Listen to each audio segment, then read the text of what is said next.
찬양도 이렇게 이제 동영상으로 처음에는 이게 좀 익숙하지 않더니만 이제 이게 익숙해졌어요. 그게 이게 사람이라는 게 참 인간의 적응력이라고 하는 게 대단하구나. 그런 생각을 해보고 지난 주일은 제가 직접 온라인으로 한번 예배를 드려봤는데 지난 주일 찬양은 우리 신용택 집사님 가정에서 찬양을 하셨죠. 보니까 아들 둘이 아들 하나는 결혼을 해서 지금 부산에서 찬양을 하고 또 큰아들은 지금 파키스탄에 선교사로 가가지고 파키스탄에서 찬양을 하고 우리 신집사님 최영신 권사님은 이제 이 서울 그분들이 경기도 분들이구나. 거기서 또 찬양을 하고 그걸 이렇게 또 모아가지고 찬양하는 모습을 비춰주니까 너무 좋더라고요. 그래서 찬양도 이제는 공간을 초월했다.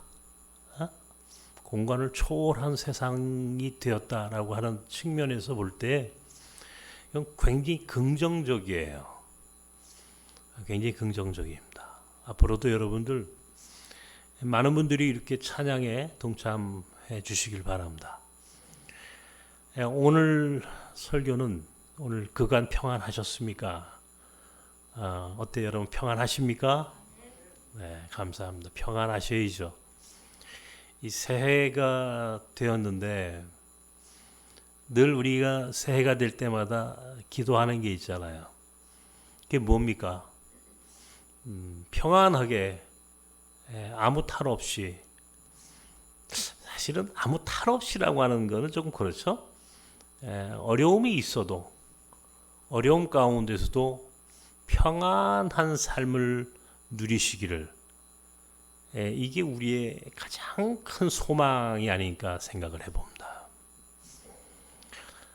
늘 우리가 한국 사람들 인사할 때 안녕하셨습니까? 평안하십니까?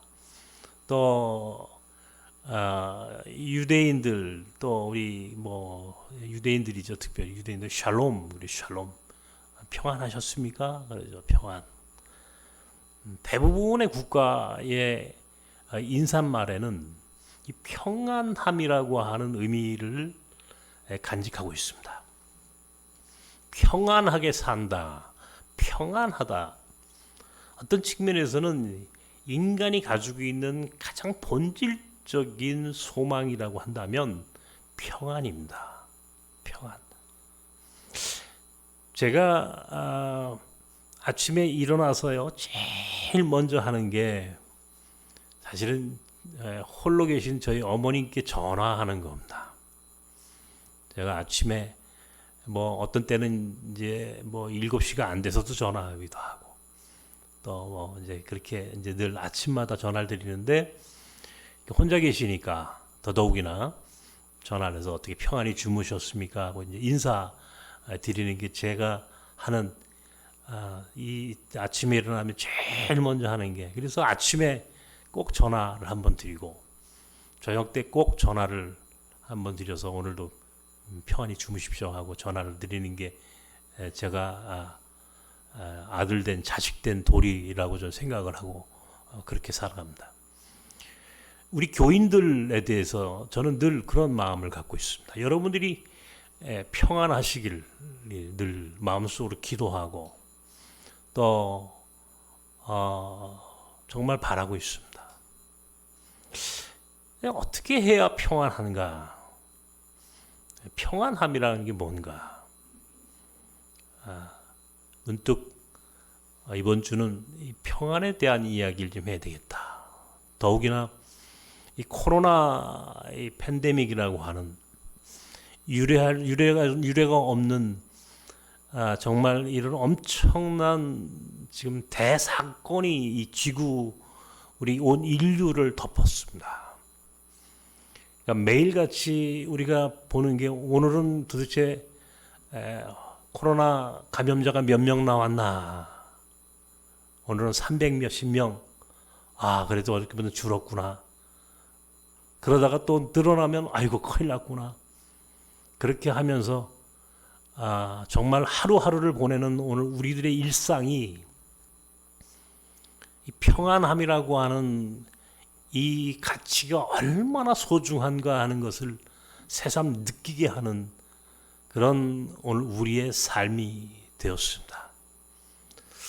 어떻게 하면 평안한 인생을 살 수 있을까? 어떻게 하면 평안한 인생을 살 수 있을까?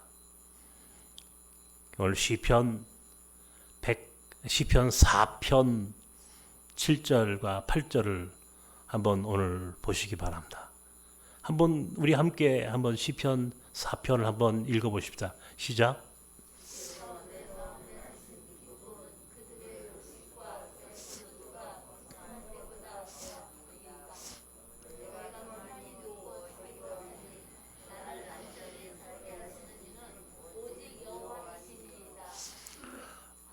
평안이라고 하는 말이 시편 4편에 나옵니다. 하나님이 주시는 평안, 하나님이 주신 평안. 그 평안이라는 게 어떤 거냐 하면 마음에 두시는 기쁨이다 그랬어요. 마음의 기쁨이다 그랬어요. 그러니까 마음의 기쁨이 있어야만이 평안해진다 그런 말이에요. 그죠? 마음의 기쁨. 제가 이 마음의 기쁨이라고 하는 오늘 이 말씀을 계속 생각을 했습니다. 마음의 기쁨이 있어야 평안해지는구나. 여러분 어떻습니까? 여러분 마음에 기쁨이 있으십니까? 여러분 마음에 이 마음이라고 하는 단어가 참 새삼스럽습니다. 그러니까 평안하다 그럴 때 사람들이 그래. 마음이 평안해야지. 육신이 평안해서 평안함이 아니고 마음이 편해야지 이게 편안함이야. 마음이 편해야지 그게 진정한 평화야. 이렇게 이야기를 합니다. 그런데 구체적으로 오늘 성경은 하나님이 주시는 마음의 기쁨이라는 기쁨. 이 기쁨이라고 하는 표현을 오늘 시편 기자는 사용을 합니다. 기쁨이 있는 마음. 그런데 기쁨이 있는 마음은 하나님이 주시는 것이다. 그래서 기쁨이 있는 마음을 가진 사람은 평안히 눕고 평안히 자는 거예요. 그죠? 이게 굉장히 이게 우리가 너무 쉬운 것 같은데 제가 이 설교를 준비하다가 제가 물었습니다. 저 자신에게 유해근 목사는 마음의 기쁨이 있나? 유 목사는 마음의 기쁨이 있어서 평안한가? 제가요 연초가 되어서 이제 뭐 불과 20여일 조금 지났습니다만은 20여일 지나는 동안에 이빨을 또 뺐습니다. 이빨을 또 빼가지고요. 지금 이 아랫니가 여러분이 안 보이실 거예요. 지금 3개가 없습니다. 3개가.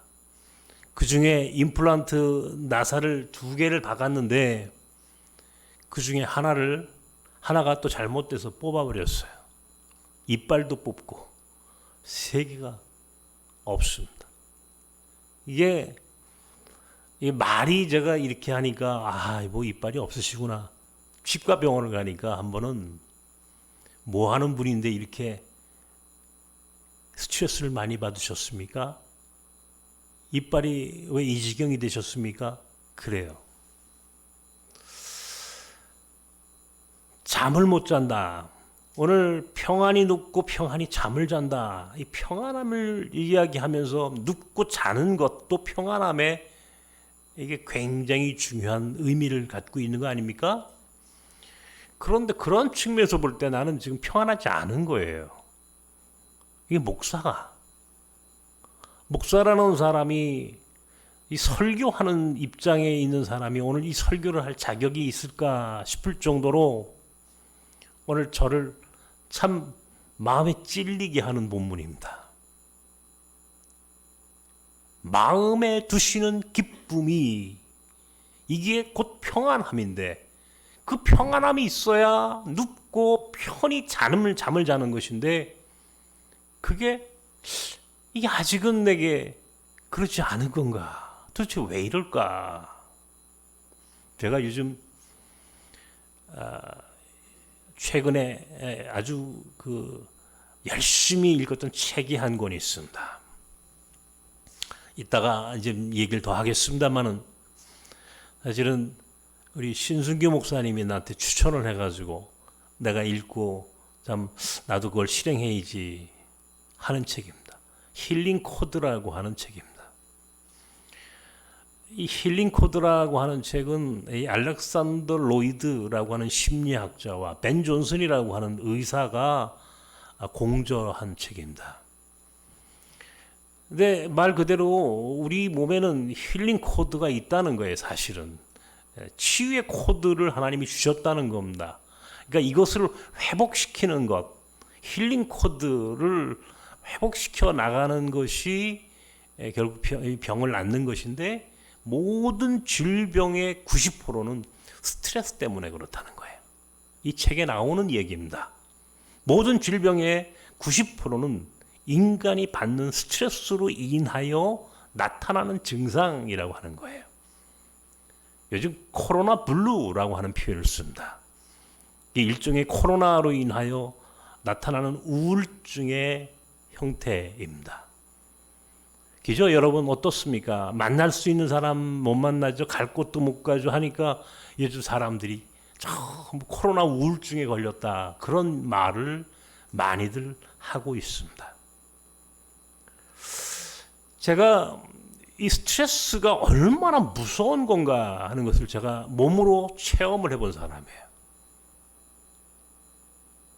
사람들이 저만 보면요, 목사님 건강은 어떠십니까? 라고 묻어요.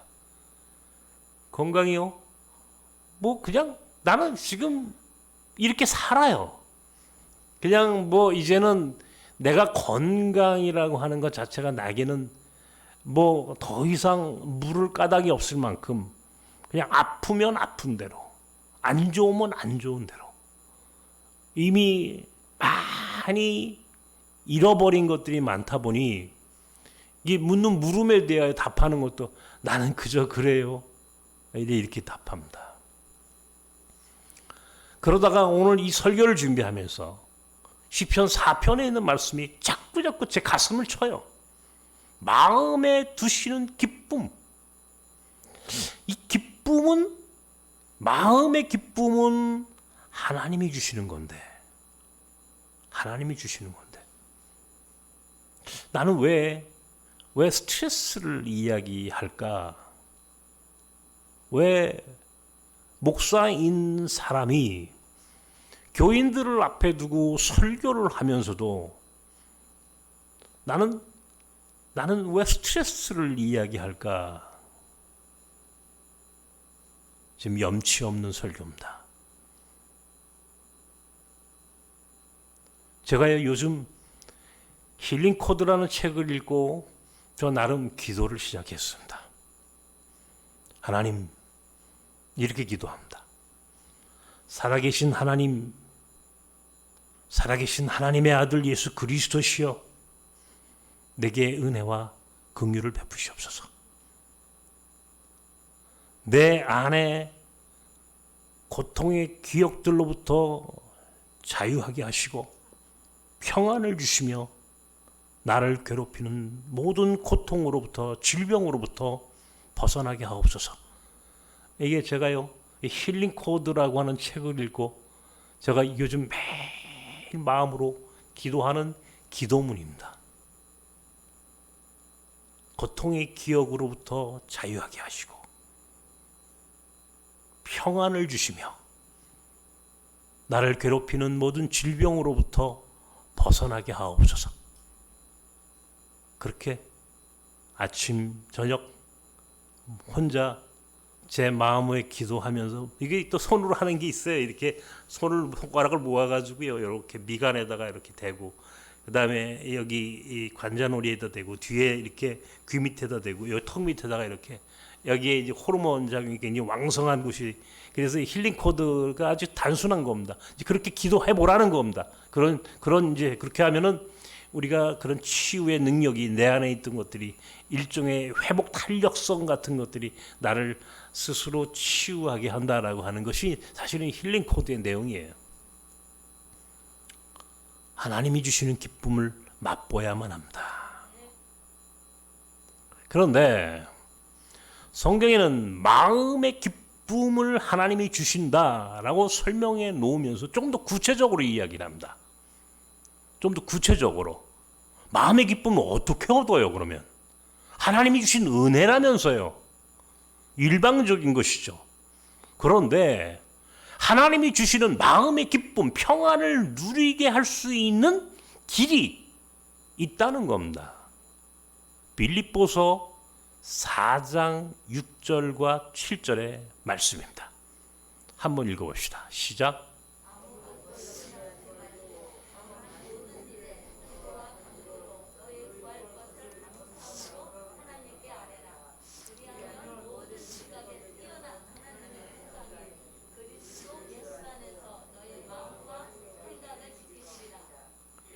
여기도 마음과 생각이 나옵니다. 마음이라는 표현이 나옵니다. 그리스도 예수 안에서 너희의 마음과 생각을 지키시리라. 무엇이? 모든 지각에 뛰어난 하나님의 평강이. 여기서 평강이라고 하는 말은 즉 평안함입니다. 하나님의 평강이 그리스도 예수 안에서 너희의 마음과 생각을 지키신다. 하나님의 평강이 우리의 마음과 생각을 지켜주신다. 그런데 거기 조건이 있습니다. 어떤 때 아무것도 염려하지 말고 오직 기도와 간구로 너희 구할 것을 어떻게? 감사함으로. 이게 답입니다. 이 감사함의 기도, 감사함으로 드리는 기도와 간구가 하나님의 평강이 그리스도 예수 안에서 우리의 마음과 생각을 지키게 하는 길이라는 겁니다. 이게 감사. 이 감사라고 하는 말은 제가 늘 강조합니다. 우리 교인들한테도 어떤 경우에도 여러분 삶 속에 감사할 일이 있으면 무조건 감사하십시오. 아니 감사할 일이 아니라 할지라도 범사에 감사하라고 했던 바울 사도의 권고처럼 그냥 감사하십시오. 감사해 보십시오. 그러면 그 감사함이 우리를 하나님의 평강으로 우리의 마음과 생각을 지키신다고 했으니 자, 이 감사함이 우리를 평강으로 이끄는 감사함의 기도가 우리를 평안케 하는 조건이에요. 여러분 이 감사함으로 드리는 기도 이게 한번 드려봅시다. 어떻습니까? 감사. 어떤 경우에도 아무것도 염려하지 말고 그랬어요. 아무것도 염려하지 말고. 염려할 것이 있어요. 분명히 그죠. 우리 인생에 염려할 것 없는 인생이 어디 있습니까? 다 있습니다. 모두가 육체의 가시가 있고 우리 인생의 가시가 있어요. 기도의 제목이 없는 사람이 어디 있습니까? 다 기도의 제목이 있고요. 여러분 새해가 되었는데 나는 평안하다 이렇게 말할 수 있는 사람이 누가 있습니까? 다 염려할 것이 있고 근심할 것이 있고 두려움이 있고 그렇습니다. 그런데 그 가운데서도 그렇게 그 어려운 가운데서도 우리를 평안하게 하는 길이 있으니 감사함으로 드리는 기도라고 하는 거예요. 감사합니다. 감사합니다. 내 고통도 감사합니다. 제가 이제는 감히 하나님께 하나님 내게 고통을 주셔서 감사합니다 라고 저는 그렇게 기도합니다. 내게 고통을 주셔서 내가 안 보이게 됨으로 감사합니다. 안 보이게 됨으로 감사합니다. 이게요 참 그 고백이 나올 때까지는 사실 쉽지 않은 고민이 있었습니다. 안 보이는 게 왜 감사합니까? 안 보이는 게 뭐 그렇게 좋은 거라고요? 그런데 이제는 감사가 돼요. 정말 제가 내 삶의 이 고통스러운 그런 내 조건들이 이제는 나를 살리는 길이다라고 하는 고백을 하게 합니다. 지난주에 제가 여러분 뭐 혹시 방송을 보셨습니까? CGN에 제가 뭐 강의 특강을 좀 해보라고 해서 강의를 하러 갔었습니다. 물론 지난번에 간 게 아니고 이게 벌써 12월 달에 갔나요? 미리 녹화를 한 거니까. 그러니까 내일 모레 화요일 날도 아마 한 편이 더 나올 것입니다. 한번 보시기 바랍니다. 근데 그 얘기를 하려고 하는 게 아니고 안 보이니까요. 올라갔는데 이제 방송을 이제 해야 되는 거 아닙니까? 촬영을 하는데 앞에 이제 그 방송을 같이 하는 이제 관중이 청중이 있어요. 근데 청중이 앞에 어디 있는지 제가 잘 모르잖아요. 이게 요만한 강대상 하나 갖다 주면 딱 좋겠더만 거기 그게 없는 거예요.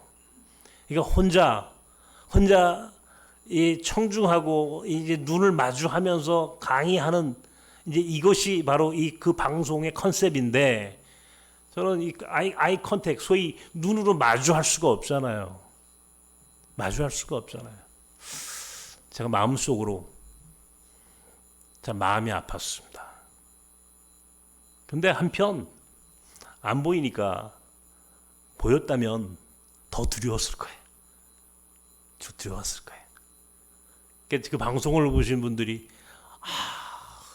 앞에 뭐라도 하나 이렇게 조그만 거라도 하나 떠놓고 하면은 좀 좋았을 것을 그렇게 아쉽게 생각하는 분들이 계시더라고요.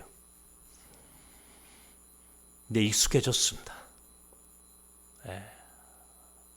익숙해졌습니다. 없어도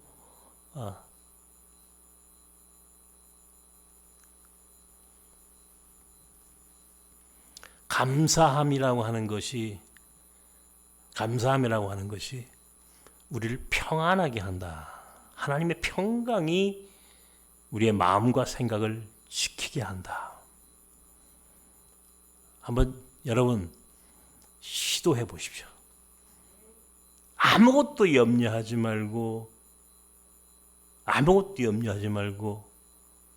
오직 모든 일에 기도와 간구로 너희 구할 것을 감사함으로 아뢰라. 그리하면 모든 지각에 뛰어난 하나님의 평강이 하나님이 주시는 평안함이 그리스도 예수 안에서 너희의 마음과 생각을 지키시리라. 기가 막힌 표현입니다.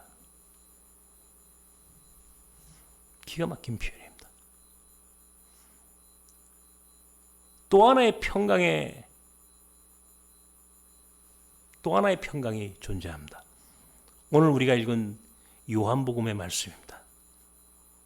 예수께서 주시는 평안입니다. 내가 너에게 주는 평안은 세상이 주는 평안이 아니다. 그러니까 오늘 이 평안을 주시는 분이 계세요. 하나님이 주시고요. 예수님이 주시고요. 그리고 이제는 성령이 우리를 평안케 하는 겁니다. 한마디로 얘기해서 하나님의 평강, 예수님이 주시는 평강, 성령이 주시는 평안함이 이게 인간이 가질 수 있는 가장 본질적이고 궁극적이고 완벽한 평안은 이 평안밖에는 없다라고 하는 겁니다. 돈으로 권력으로도 결코 진정한 의미의 평안을 얻을 수가 없다는 겁니다. 여러분, 바울과 실라가 빌립보 감옥에 갇혔습니다. 바울과 실라가 빌립보 감옥에 갇혔을 때에도 그들은 하나님을 찬양했다고 합니다. 하나님을 찬양했다라고 하는 말의 문맥 속에는 평안함이 있다는 것을 의미합니다. 그러니까 찬양함과 평안함은 어떤 경우엔 평안해야 찬양하고 찬양해야 평안해지는 거예요. 이것이 어떤 측면에서는 동시적으로 일어나는 은혜예요. 그러니까 하나님을 찬양했다. 감옥 속에서 옥살이를 하게 되는 그 고통스러운 상황 가운데서도 그들이 하나님을 찬양할 수 있던 비결이 뭡니까? 평안한 거예요. 무엇이 그들을 평안하게 했겠습니까? 하나님이 마음에 기쁨을 주셨고 예수님이 오늘 본문에 있는 말씀처럼 내가 너에게 주는 평안, 내가 너에게 주려고 하는 그 평안은 세상의 평안이 아니야. 그러므로 염려하지 마라. 근심하지도 마라. 그 평안함을 진정으로 누리는 자들의 모습이 바울과 실라가 감옥 안에서 경험한 평안함이었습니다. 여리고성에 삭개오라고 하는 세리장이 있었습니다. 돈이 많았습니다. 그런데 그는 평안하지 않았어요. 돈이 많으면 평안할 줄 알았는데 돈이 많으면 많을수록 불안해졌습니다. 급기야 어느 날 여리고성을 찾은 예수님을 만났습니다. 예수님을 만나는 순간 삭개오는 진정한 의미의 평안을 찾게 됩니다. 바리새인 부자 청년이 있었습니다. 어느 날 예수님을 찾아왔습니다. 예수님, 나는 율법을 다 지켰습니다. 십계명을 다 지켰습니다. 그런데 진정한 의미의 구원을 얻을 수 없습니다. 한마디로 얘기해서 내 마음에 기쁨이 없습니다. 평안하지 않습니다. 율법을 지키면 평안해야 되는데 구원이 인간을 평안하게 만드는 의미를 여러분 아시죠? 그런데 평안함이 없습니다. 구원이 없습니다. 그때 예수가 말합니다. 여러분은 아실 겁니다. 네가 가진 것을 다 팔고 가난한 자들에게 나누어 주며 그리고 나를 따르라. 그것이 평안함의 길이라는 겁니다. 사마리아 수가성에 한 여자를 예수님이 만났습니다. 이 여자는 남편이 많습니다. 남자가 많아요. 평안함이 없었습니다. 그런데 어느 날 예수님을 만났고 그 예수님을 통해서 진정한 의미의 평안함의 은총을 받습니다.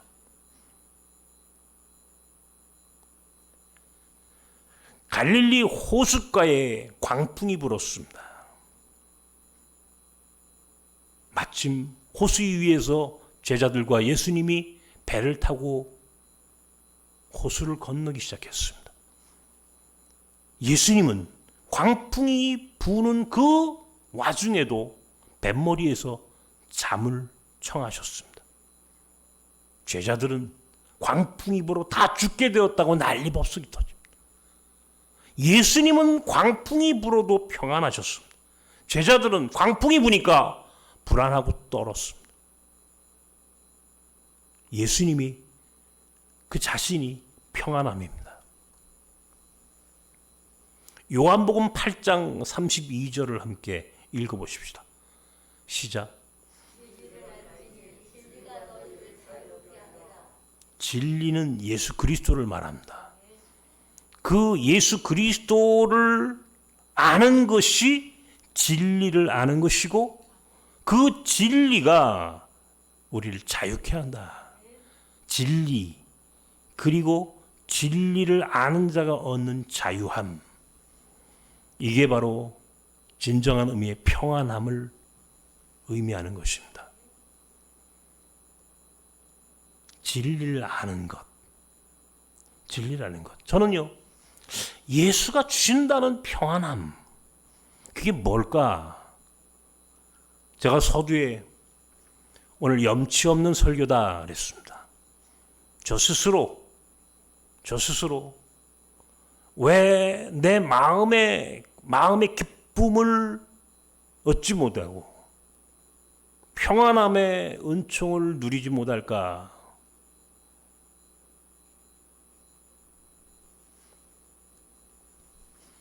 예수가 주신다는 그 평안함은 과연 무엇인가? 세상이 알 수 없는 평안이라고 했고, 세상이 이해할 수 없는 평안이라고 했고, 세상이 줄 수 없는 평안이라고 했으면 이게 진짜 평안이다. 그런데 그 평안은 도대체 무엇인가? 진리 가운데 자유함을 얻는 것입니다. 진리 가운데 얻는 자유함. 한 주간 내내 평안함의 의미, 진리가 주시는 자유함의 의미, 하나님이 주시는 평안함, 마음의 기쁨, 이런 단어들을 되새기면서 많이 생각하고 또 묵상하고, 아하, 내가 어떻게 살아야 되겠구나. 어떻게 살아야 되겠구나. 어떻게 내가 예수를 믿어야 되겠구나. 어떻게 예수를 믿어야 되겠구나. 제 아내에게서 들은 이야기입니다. 겨울이 되면 날씨가 추워집니다. 그러면 수도꼭지가 다 얼을까봐 수도꼭지를 조금 열어놓습니다. 물방울이 똑똑똑 떨어지는 그런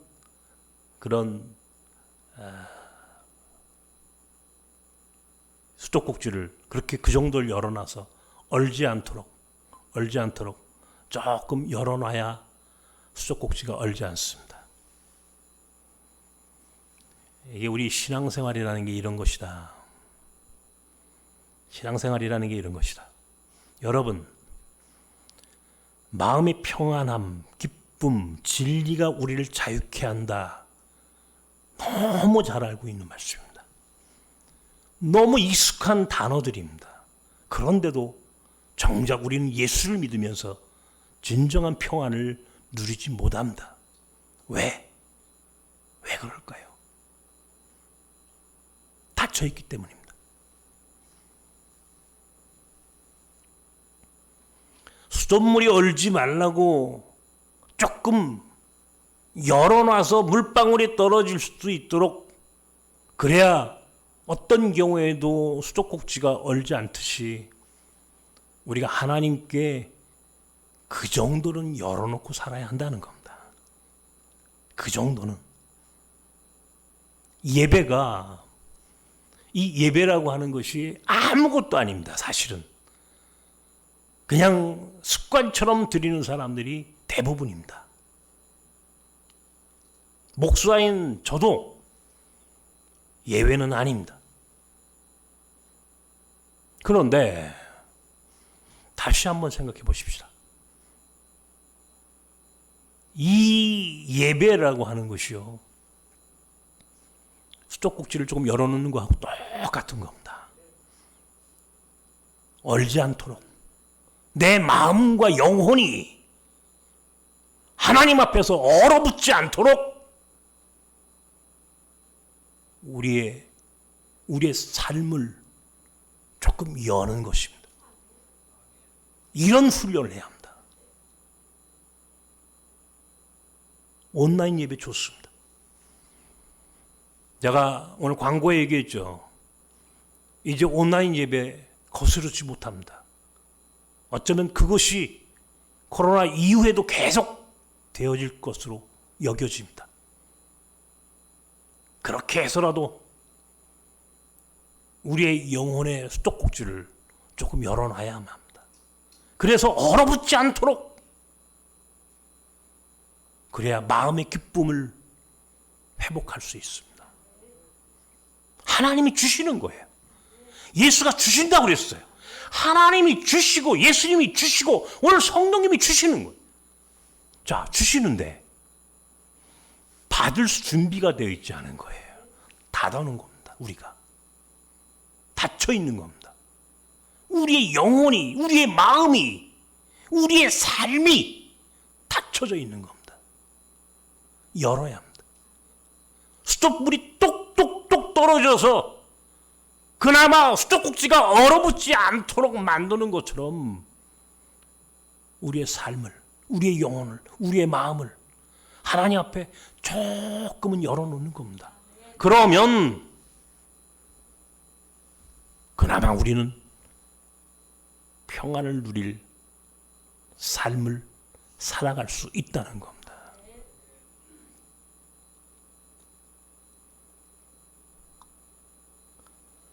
온라인으로 성경 공부하자. 온라인으로 신방하겠다. 온라인으로 모이십시오. 그러면요, 여러분, 교회에 오라고 하는 얘기가 아닙니다. 저는요, 교인들이 교회에 매일 와가지고요, 가정 돌보지 않고 이렇게 하는 신앙의 생활에 대해서 별로 긍정적이지 않은 사람이에요.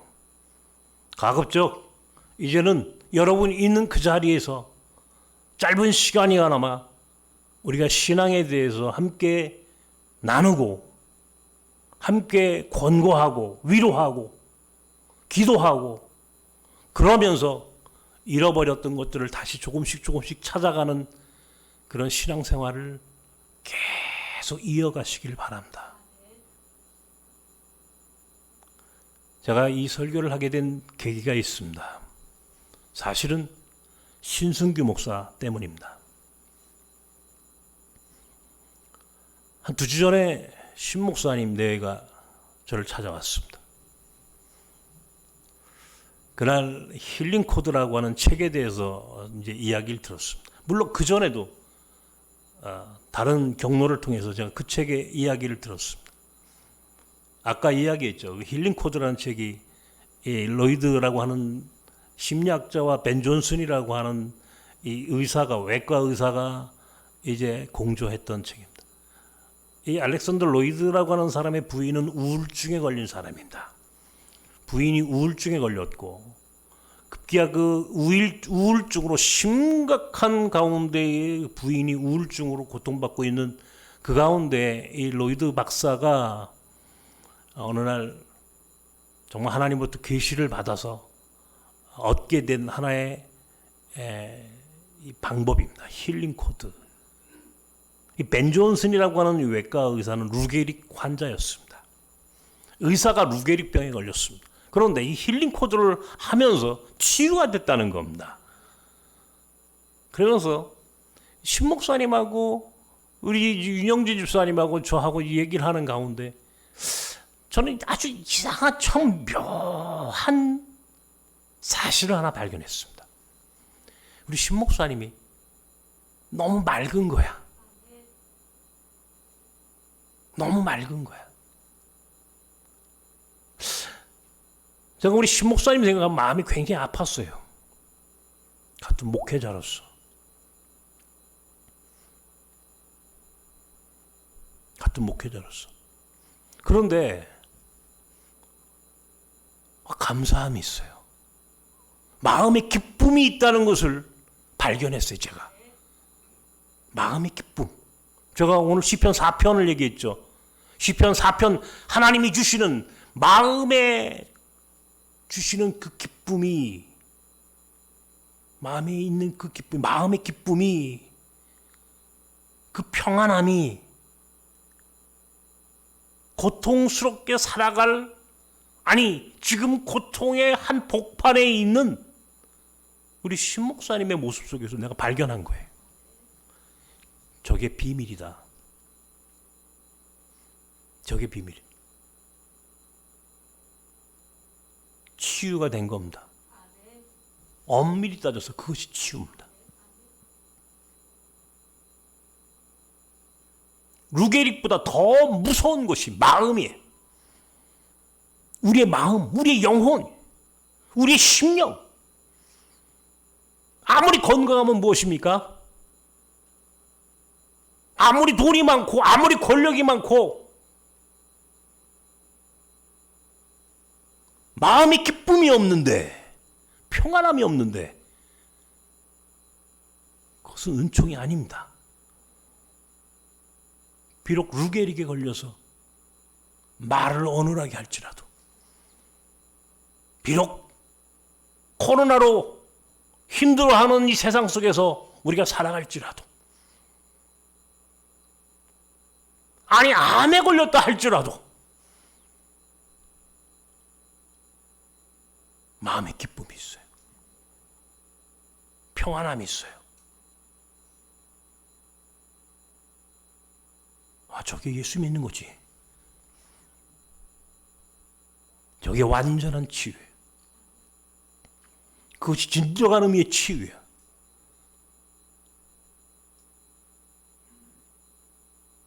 스데반이라고 하는 사람이 유대인들에 의해서 예루살렘에서 죽임을 당했습니다. 여러분, 최초의 순교자입니다. 순교. 예수를 믿다가 죽임을 당했습니다. 사도행전에서 스데반이 어떤 모습으로 어떻게 죽어가는지 여러분 꼭 한번 읽어보십시오. 천사의 얼굴이었다고 그랬습니다. 평안한 겁니다. 죽는데 평안했다는 겁니다. 왜? 마음에 하나님이 주시는 기쁨, 은총이 있었어요. 예수가 주시는 평안함이 있었어요. 그러니까 어떤 경우에도 그런 것을 받아들일 수 있었던 겁니다. 세상을 이기는 방법이 있습니다.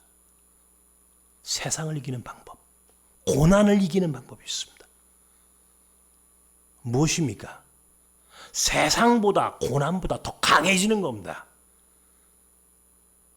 세상보다, 고난보다 내가 더 강해지는 겁니다. 그런데 그 강해짐이란, 힘이란 평안입니다. 평안. 오늘 요한복음 8장 32절에 있는 자유함입니다. 자유함. 평안과 자유함이 고난을 이기게 하는 힘입니다. 그러니까 우리가 예수를 믿어서 사람들은 예수 믿으면 병이 다 낫는 거고, 예수 믿으면 갑자기 가난한 사람이 부자가 되고, 예수 믿으면 실패한 사람이 성공하는 것이 되고, 세상적인 기복신앙이 아니에요. 기복신앙이 아니에요. 기독교는 기복신앙이 아닙니다. 샤머니즘이 아닙니다. 기독교는 예수가 주시는 평안은 고난을 이기게 하는 겁니다. 고난을 극복하게 하는 힘. 스데반처럼 죽음 앞에서도, 돌을 맞는 그 고통 속에서도 그래.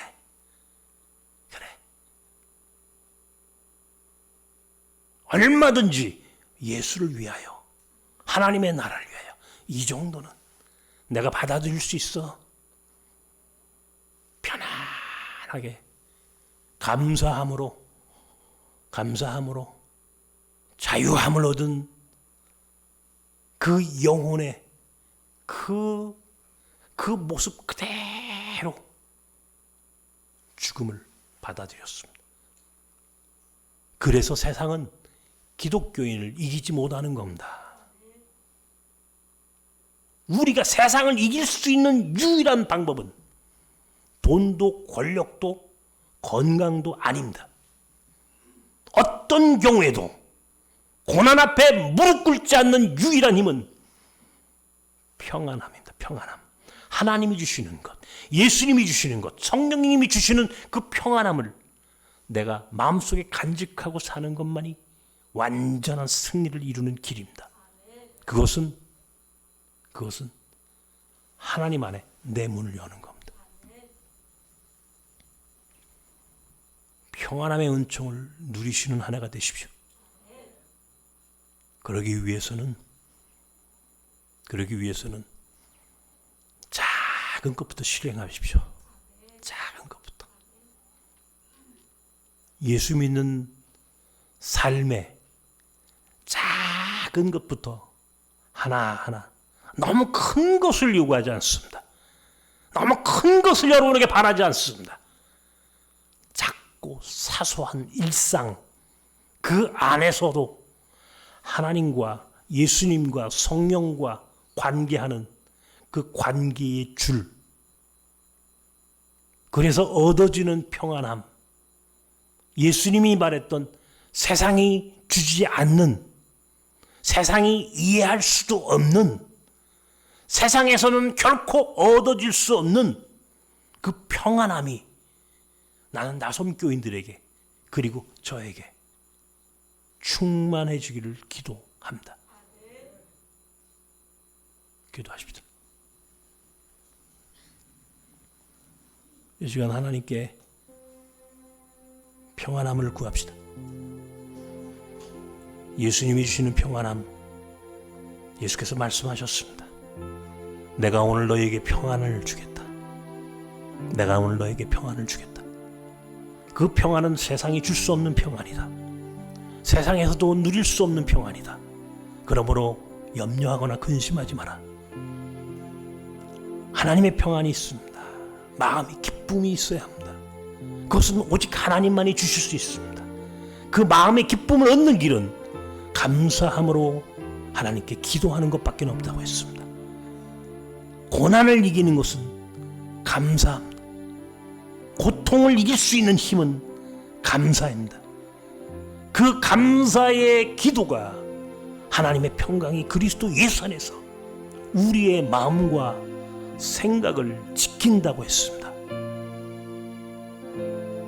바울과 실라가 감옥 안에서도, 삭개오도 부자 청년도, 수가성의 여인도, 그리고 스데반도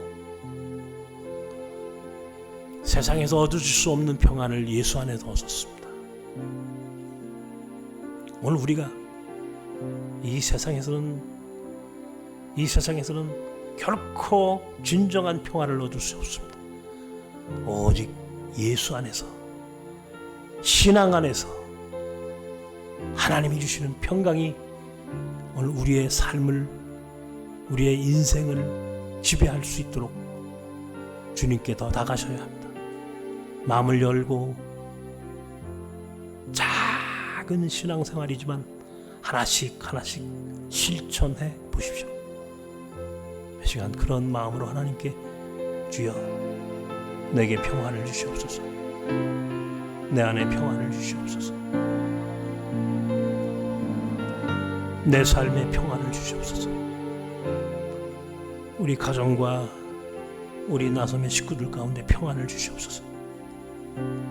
오늘 하나님의 평안이, 예수께 주신다는 평안이 오늘 나섬의 식구들 가운데 충만하기를 소망합니다.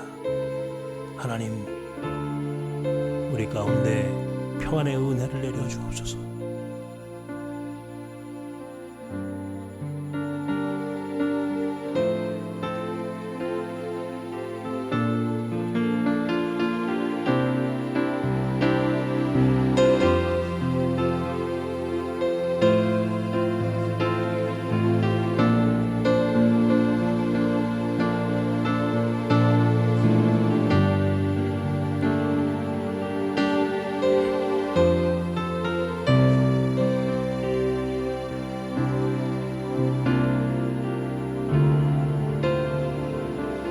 사랑하는 아버지,